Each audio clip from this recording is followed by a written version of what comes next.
Bem, turma, chegamos na nossa nona semana e o conteúdo dessa aula de hoje, nós vamos falar sobre funções. Até agora, os nossos programas, eles possuem operadores, controle de fluxo, seja seleção ou repetição, variáveis simples ou compostas, como visto na última semana, que são as listas. Nós utilizamos esses elementos para construir programas que resolvessem uma série de problemas. Porém, existe uma forma de fazer programas de uma forma mais simples e fácil de implementar. Como? Utilizando módulos, certo? O que são módulos? São trechos de código que têm uma função bem definida. Então, nessa aula de hoje, nós vamos aprender a modularizar e a criar funções, certo? Que definam esses módulos. Mas por que modularizar? Quais são as vantagens de construir módulos de um programa? São as seguintes. Primeiro, a simplificação do código. O programa ele fica mais organizado e mais legível. Depois, é a reutilização de código, né? Então, a tendência das boas práticas de programação, das novas técnicas de desenvolvimento de software, desenvolvimento ágil, é focado na reutilização de código. Então, através de módulos, nós podemos executar uma mesma rotina ali, um mesmo problema várias vezes, reutilizando aquele trecho. Facilidade de manutenção.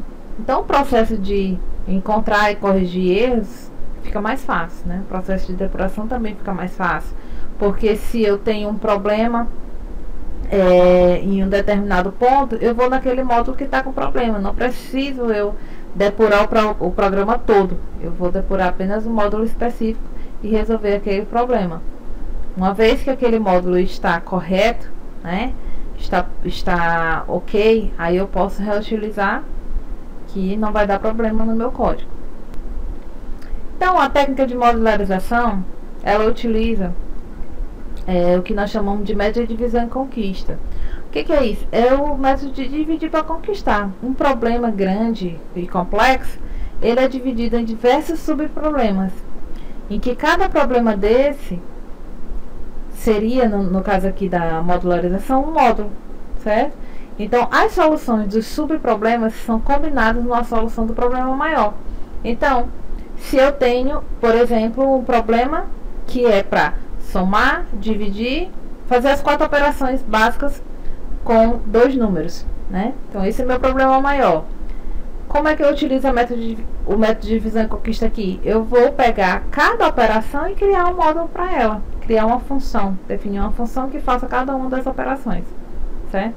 Então, o problema maior é um programa que resolva as 4 operações. Poderia subdividir apenas definindo uma função para cada operação. Mas como é que nós vamos criar um módulo em Python? Um módulo em Python é definido com a palavra reservada def. Então, você coloca aqui def, nome da função ou do seu módulo, e aí você coloca aqui uma lista de argumentos. Vou já falar o que são argumentos. E aí aqui comandos, pode ser qualquer comando, comando de repetição, comando simples, uma expressão aritmética, uma expressão matemática, pode ser qualquer coisa.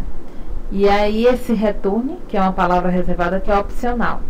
Para que ela serve? Para retornar um valor, né? Então, a função soma, qual é o valor que ela retorna? O resultado da soma. Então, para funções que nós queremos que retorne valor, nós colocamos a palavra return. Então, aqui nessa sintaxe, nome da função é o nome da função que você vai seguir aquela regra de identificadores, né? A mesma regra das variáveis lá, né? Não pode começar com número. Então, é um nome arbitrário que você vai escolher aqui para a sua função, certo? arg1, arg2, arg3 e etc., pode ser mais de 3, são as especificações de argumentos da função, certo? E o que são argumentos da função? São valores que você passa para os dados de entrada da função, digamos assim. São os valores que você passa para dentro da função, para que ela possa fazer alguma operação aqui e retornar um valor ou não. Se for o caso de retornar, ela pode retornar um valor manipulando esses parâmetros de entrada. Argumentos também são chamados de parâmetros, certo? Então uma função pode ter 0, 1 ou mais argumentos. Não precisa ser só 3. Eu coloquei aqui 3 como exemplo, mas aqui tem um reticência, certo? Deveria ter um reticência. E os comandos, né, contêm as instruções a serem executadas quando a função é invocada. Pode ser qualquer comando. E o resultado de uma função, alcançado aqui pela palavra reservada return, o que ele faz? O resultado de uma função é um valor que a função vai retornar, certo? Ela calcula uma determinada expressão e retorna um valor. Ela pode retornar um ou mais valores, certo? Então, no Python, uma função ela não retorna apenas um valor, ela pode retornar um ou mais valores. Então, para indicar um valor a ser retornado como resultado da função, usa-se o comando return, que tem um formato return e uma expressão qualquer, certo? Ou então um valor ou uma variável, onde a expressão ela é opcional e contém o valor a ser retornado. Eu poderia ter apenas o comando return na minha função e não retornar nenhum valor, certo? Seria apenas para sair da função. Ao encontrar o comando return, o que ele faz? Ele termina a execução da função imediatamente. E o controle da execução volta para o ponto onde a função foi chamada. Se eu chegar ao final da sua execução, nenhum valor de retorno foi especificado, o valor de retorno é none. Então, vamos ver aqui um exemplo disso tudo que a gente falou. Eu tenho aqui a seguinte função. Definir a função soma. Ela recebe dois valores, x e y. E ela faz um cálculo aqui. Então, S é igual a x mais y. E retorna o valor que foi armazenado aqui em S. O resultado dessa expressão. Certo? Então, o módulo soma, ou a função soma, recebe dois números como parâmetros. Ou seja, os argumentos dela são esses dois. E retorna o valor da soma desses dois parâmetros. Vamos ver como é que funciona lá no Python. Então, eu defini aqui a minha função no módulo editor, certo? Defini aqui aquela função do slide e mandei exibir aqui soma 2,3.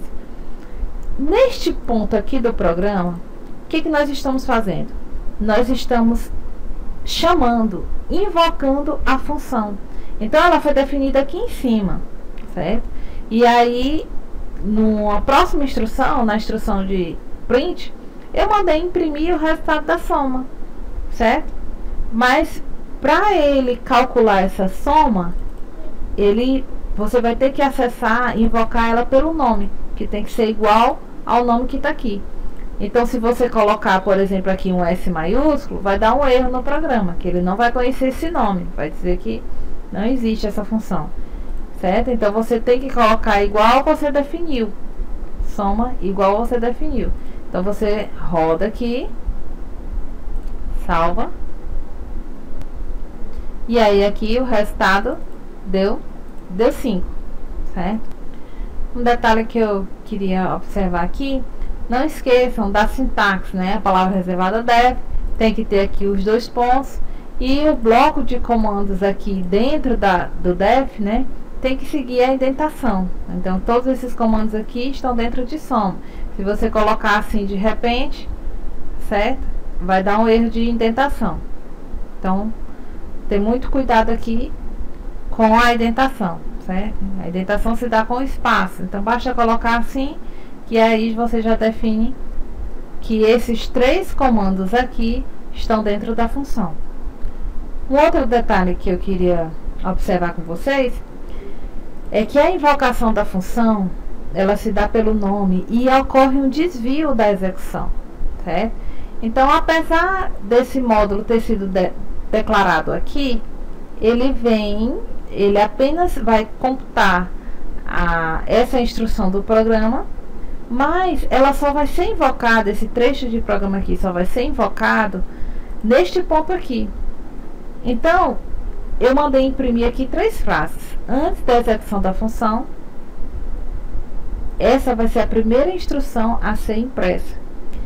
E aí, quando ele invoca print soma, então ele entra lá, passando 2 e 3, que são os parâmetros, certo? Para essa função, ou seja, os dados de entrada. Então, 2 vai entrar no lugar de x, 3 vai entrar no lugar de y. Então, qual é o resultado de S? Vai ser 2 mais 3. Que o 2 entrou aqui e 3 entrou aqui. Só que na hora que ele entra na função, a primeira coisa que ele vai fazer é imprimir a frase durante a execução da função. Certo? E aí ele calcula a soma e retorna S.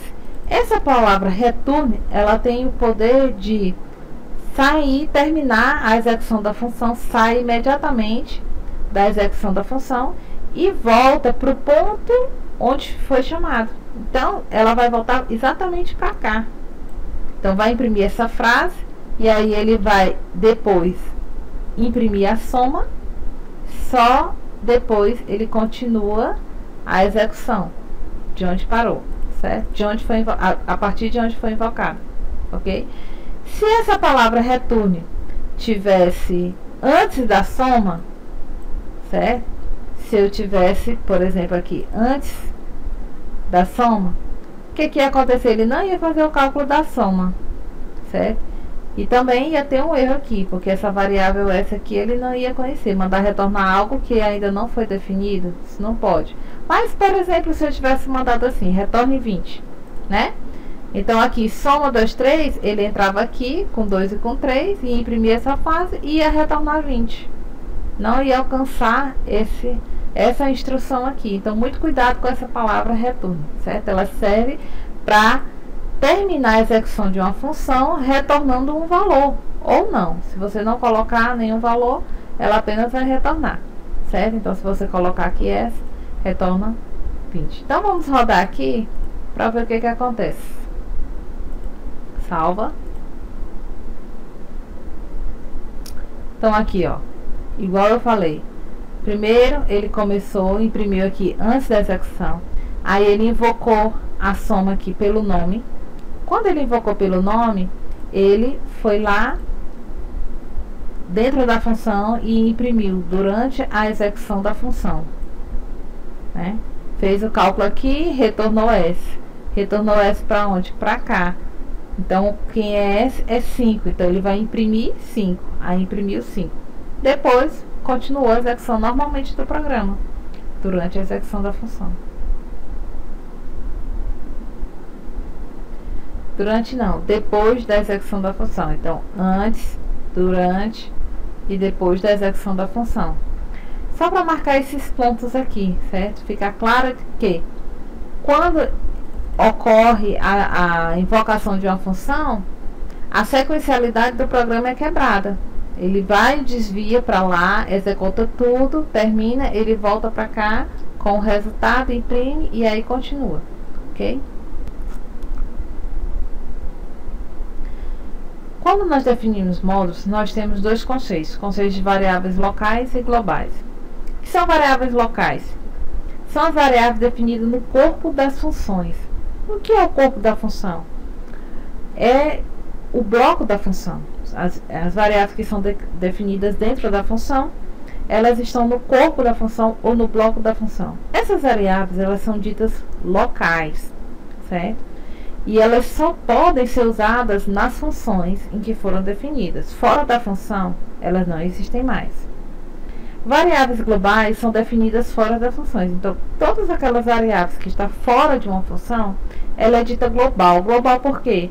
Porque a visibilidade dela, o acesso dela, ela não é local a um módulo, ela é global a todo o programa, certo? Então, todo o programa ele vai ter acesso àquela variável.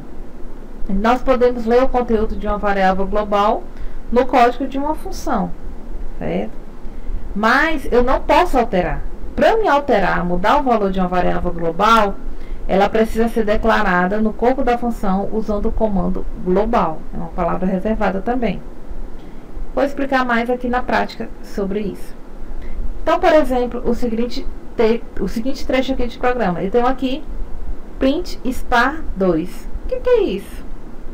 Coloquei isso aqui de propósito só para vocês visualizarem que eu posso definir várias funções, certo? Dentro de um mesmo programa. Aqui ele está usando uma função que foi definida anteriormente. Não coloquei aqui só para ficar a interrogação aqui para vocês.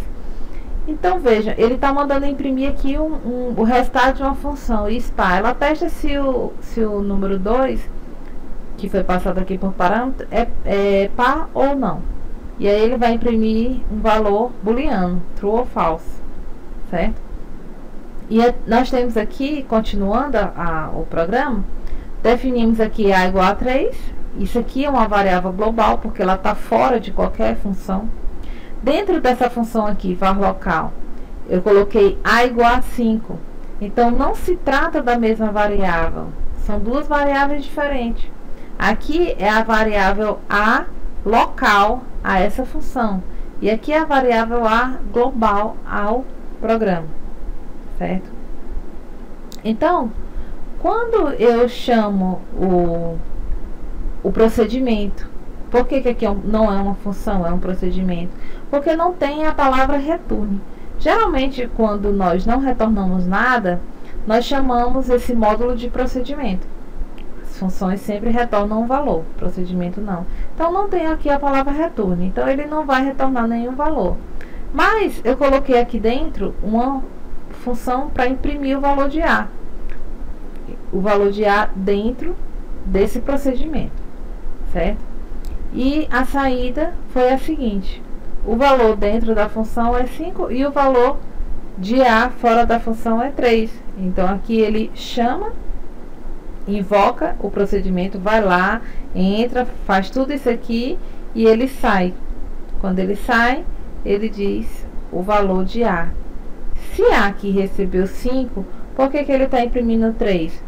Porque esse A aqui é uma variável diferente dessa. Esse A aqui é a variável A local desse procedimento.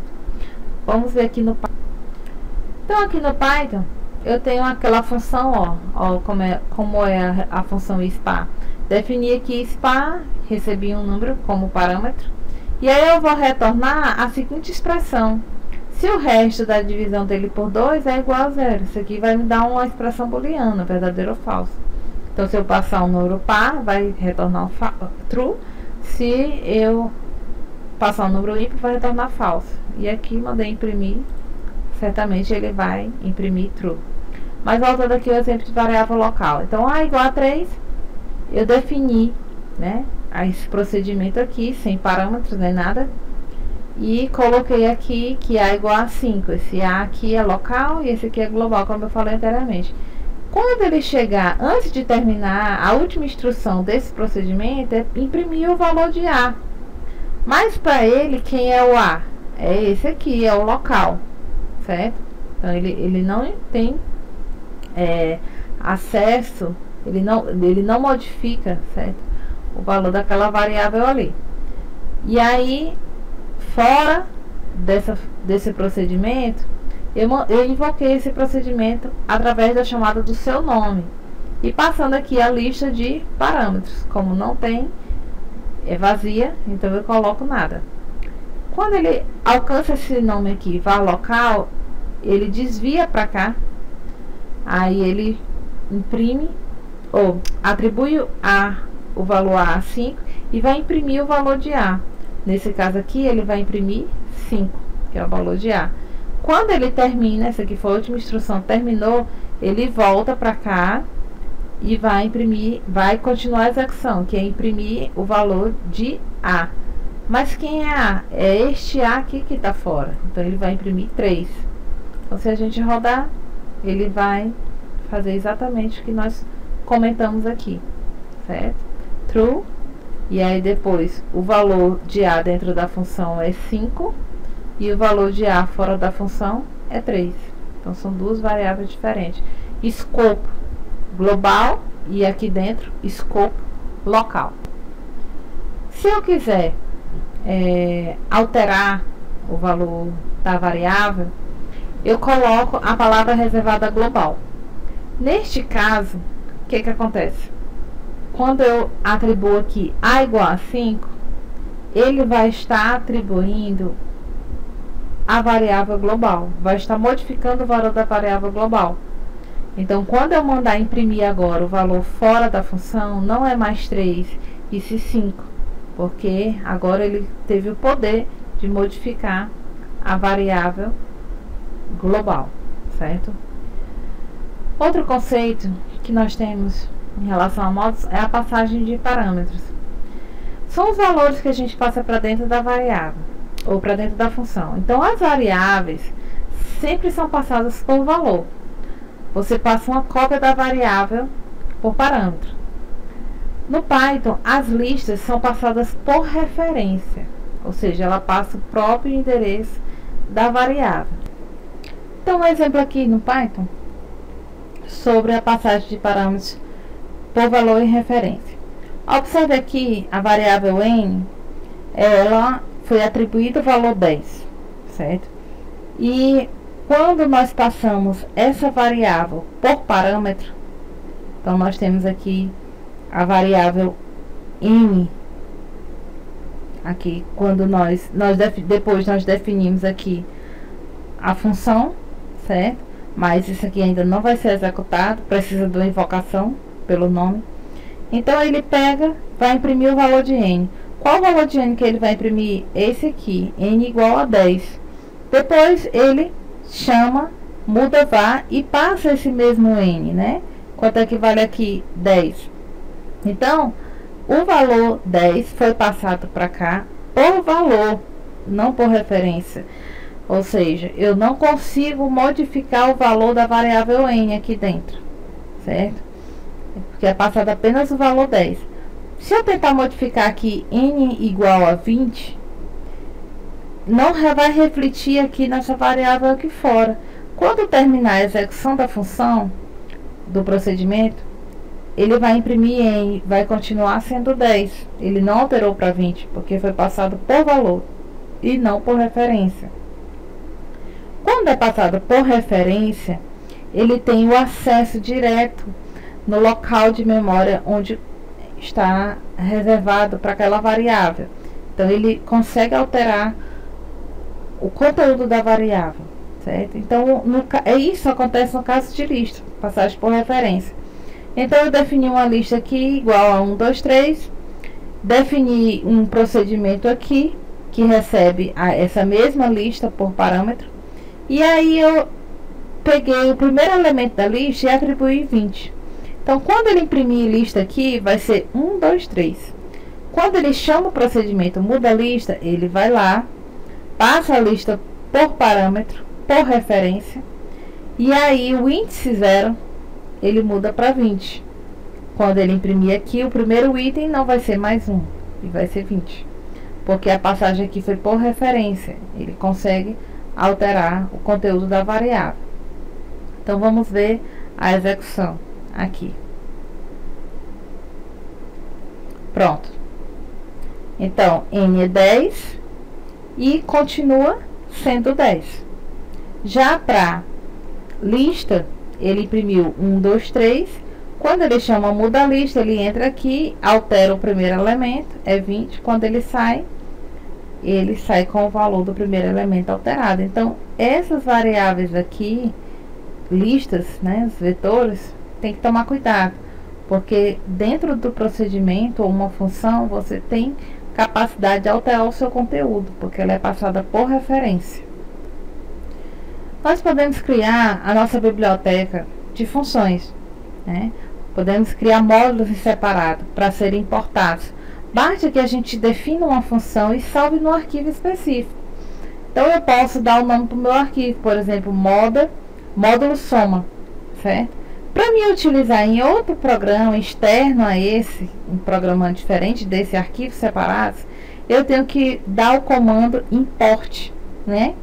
O nome daquele módulo, daquele arquivo, certo? Import módulo soma. E aí eu executo essa função soma que está dentro desse módulo da seguinte forma: coloco o nome do módulo, ponto, aí eu coloco a função, porque dentro de um módulo, dentro de um arquivo, eu posso definir várias funções, certo? Então, essa é a forma de invocar uma função dentro de um módulo. Nós já vimos isso utilizando as funções do Python, as funções internas do Python, como nós importamos a biblioteca matemática, né? Import math. E aí nós utilizamos math.poll, math.max, min, né? Utilizamos aquelas funções. Então, é a mesma ideia aqui para os módulos definidos pelo usuário, né? Então, aqui no Python, eu defini o seguinte módulo, módulo soma, em que aqui dentro eu coloquei uma função, poderia ter várias, como eu falei nos primeiros slides, poderia ter soma, subtração, multiplicação, divisão, 4 operações, potência, qualquer função que você definir aqui estaria dentro desse módulo. E eu estou aqui com um programa separado, certo? Testa soma, em que eu quero utilizar esse módulo. Então eu tenho que dar um import, aí o nome do módulo, módulo soma. Aí continua aqui normal com os meus comandos. A igual a int input, ele pede um N1, pede um N2, e aí ele vai invocar aquela função soma dentro daquele módulo. Então é o nome do módulo, ponto, aí soma e os parâmetros que ela recebe, A e B, que são os valores que você digitou aqui. Quando você manda rodar, ele executa normalmente. Se você esquecer de importar, vai dar um erro. Então, para N1 digitei 3, para N2 5, e a resposta aqui dessa, ele vai imprimir 5, né? O resultado dessa função, ok? Falei também que uma função ela pode retornar vários valores. Então, basta você colocar separados por vírgula aqui os valores que você quer que a função retorne. Por exemplo, a função aqui, soma diff xy, recebe dois valores xy, e calcula a soma e a diferença dos valores. Certo? Então, lá no programa, eu posso testar da seguinte forma. Eu tenho que SD recebe o resultado dessa função com os argumentos 2 e 8. Aí ele vai dizer que a soma, ele vai guardar o primeiro argumento aqui em S, o primeiro retorno em S, e a diferença, o segundo valor de retorno, ele vai armazenar na variável D. Então, a soma é 10, 2 e 8, 10, e a diferença é menos 6, 2 menos 8, 6. Outro conceito em relação à modularidade de funções é o que nós chamamos de recursividade, que é a propriedade que uma função tem de chamar a si mesma. Uma função, ela pode chamar ela mesma. E numa função recursiva, nós temos duas instruções, que uma nós chamamos de caso base, que é o critério de parada da chamada recursiva. Essa chamada recursiva funciona como se fosse um loop. Ela fica repetindo, chamando a si própria, até que chega um ponto que ela não chama mais a si própria. Esse caso é o chamado caso base. Tem que haver ele. Se não houver o caso base, a função ela vai ficar chamando recursivamente o tempo inteiro. Ela vai ficar num loop infinito. E nós temos o passo indutivo, que é a chamada recursiva. Então, por exemplo, aqui a função Fibonacci, né? Nós definimos Fibonacci, recebe um número qualquer aqui, e aí ele testa. Se o número for menor do que 3, retorna 1. Quando ele alcança esse ponto aqui, ele sai retornando 1. Esse aqui é o caso base, o critério de parada, certo? Se n não for menor do que 3, ele vai retornar fib, que é a própria função, de n-1 mais fib de n-2. Ou seja, aqui é o passo indutivo. Ela está chamando ela própria. Então, ele vai ficar nesse loop aqui até esse n diminuir a menor do que 3, que é quando ele chama o caso base, e aí para a chamada recursiva e ele sai com o resultado da função, certo? Mas enquanto esse n não for diminuído até chegar a esse valor aqui, ele vai ficar chamando a si próprio recursivamente o tempo inteiro. E aqui eu coloquei fora da função um comando for, né, para exibir 10 vezes a função fib de i. Então, quando i for 0, né, 0, 1 ou 2, ele vai retornar 1. Quando eu passar aqui, quando esse i chegar a 3 ou maior do que 3, ele vai entrar aqui na recursividade e calcular o enésimo termo da série de Fibonacci. Se eu excluir esse caso base, se de repente essa função tivesse só essa linha, seria um erro de construção, né? Ele não iria alcançar o caso base e a função nunca ia parar. Ia entrar no loop infinito, certo? Ia dar um erro de runtime. Então eu tenho aqui a função do Python. Se eu rodar, ele vai exibir os termos da série de Fibonacci. Porém, se eu deletar isso aqui,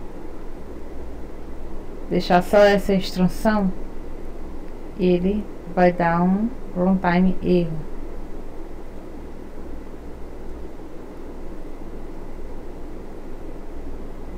Ó, não esquecer o critério de parada. Então, gente, chegamos aqui ao final de mais uma semana. E boa semana para todos. Qualquer dúvida, me mande um e-mail. E até a próxima semana.